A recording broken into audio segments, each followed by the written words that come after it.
Alright, this is my video response to Magus X1's rant on the other video game Stigma. Man, I haven't heard this Stigma since I was a wee little mega nerd. Unfortunately, this Stigma is aimed at kids, so probably to make kids socialize more and get out and play, as if kids do anything else but play. This Stigma actually did affect me as a kid. When I was just a wee little mega nerd, I moved to an area which is full of jockish kids. I say jockish because I don't think there are too many jocks at the elementary level, except the twins who lived across from me. Those guys lived, breathed, and sweated sports. But you know what? They had a Sega Genesis, and every time I would come over and play Street Fighter 2, I would feel massive disapproval emanating from their dad. I would have rather played Mortal Kombat, but they wouldn't allow that at their house, so they would occasionally come over to my place to have their butts handed to them. I had a 58 winning streak at one point, but I digress. I actually thought that Stigma was true for a while. I would go outside every once in a while, and by once in a while I mean just about every fucking day, and play sports with these kids. Baseball, football, basketball, and even lacrosse. But I would always lose to them and their friends.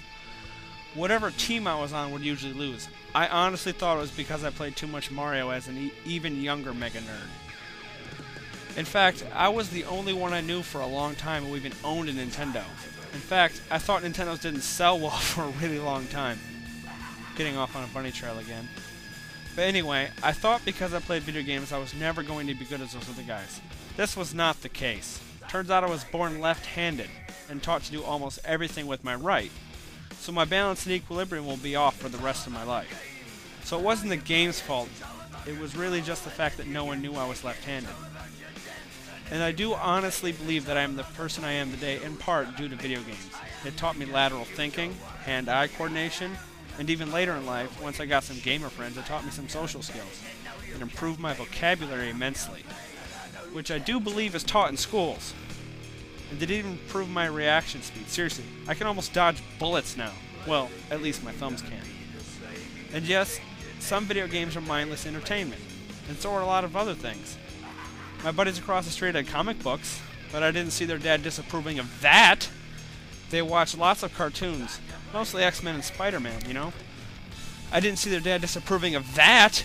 In fact, they watched more cartoons and read more comics than me. And they thought I was a loser because I played Nintendo and knew who Mega Man was. Bullshit!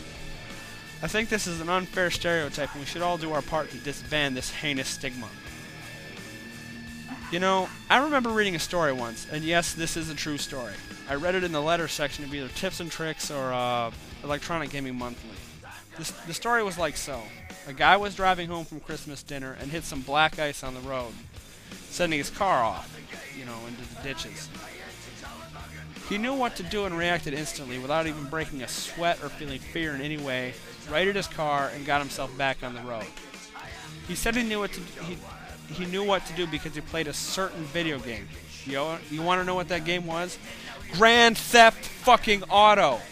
That's right, he knew how to get his car back on the road by playing the Hooker Killer Simulator. Saved his fucking life.